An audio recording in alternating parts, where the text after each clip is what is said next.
Hi అండి, welcome to my healthy cooking. ఈ రోజు మన హెల్దీ కుకింగ్ లో శివాన్స్ లంచ్ అండ్ స్నాక్స్ ఏంటో చూసేద్దాం. స్నాక్స్ కోసం అయితే ఇలా తెల్ల బొబ్బర్లు ఉడికించేసుకొని పచ్చి కొబ్బరి, పచ్చిమిర్చి, అల్లం వెల్లుల్లి ముక్కలు మిక్సీ పట్టుకోవాలండి. ఒక ప్యాన్ లో కొంచెం జీలకర్ర వేసేసి ఈ మిక్సీ పట్టుకున్న పేస్ట్ ని వేసేసి బొబ్బర్లను కలుపుకోవాలి. ఇలా చేస్తే చాలా అంటే చాలా బాగుంటాయి, హెల్దీ కూడా అండి. బ్రేక్ఫాస్ట్ అయితే అటుకుల ఉప్మా అండి. దీనికోసం ఒక ప్యాన్ లో ఆయిల్ వేసేసి పోపు దినుసులు అన్ని వేసేసుకొని పచ్చిమిర్చి, కరివేపాకు, క్యారెట్, టమాటో అన్ని ఒకదాని తర్వాత ఒకటి వేస్తూ ఫ్రై చేస్తూ పోవాలి. పోపులోనే మనం సాల్ట్ కూడా వేసుకోవాలి. అటుకులను ఇలా కడిగేసి ఇలా పక్కన పెట్టుకుంటే ఇలా పొడి పొడిగా రావాలండి. పోపులో అటుకులను వేసిన తర్వాత ఇలా సిమ్ లో పెట్టేసి నెమ్మదిగా ఫ్రై చేసుకోవాలి. ఇందులో పుట్నాల పొడి గాని పచ్చి కొబ్బరి గాని వేసుకోవచ్చండి. నేను ఆల్రెడీ పచ్చి కొబ్బరి పేస్ట్ పట్టేసుకున్నాను కదా, దీనికి కూడా అదే వేసుకుంటున్నాను. చివరగా నిమ్మకాయ, కొత్తిమీర వేసేసుకొని సర్వ్ చేసుకోవడమే.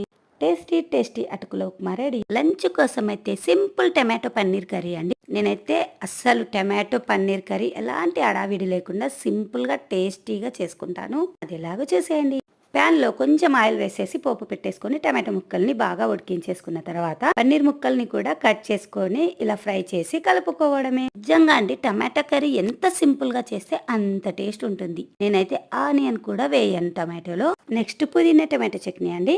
పుదీనా, పచ్చిమిర్చి, టమాటోని కొంచెం ఆయిల్ వేసి అన్ని కలిపి వేయించేసుకున్నాను. ఇలా బరకగా మిక్సీ పట్టేసుకున్నాను. కొంచెం ఆయిల్ వేసి ఎండుమిర్చి వేసి పోపు పెట్టుకోవడమే. లంచ్ కోసం మధ్యాహ్నానికి మామిడికాయ షర్బత్ చేశాను. ఫుల్ వీడియో పెడతాను, చూసేయండి. మామిడికాయ షర్బత్ బాడీకి చాలా చలువ అంటండి. నా వీడియోస్ మీకు ఏమైనా యూస్ఫుల్ అనిపిస్తే మాత్రం ప్లీజ్ లైక్ అండ్ సబ్స్క్రైబ్.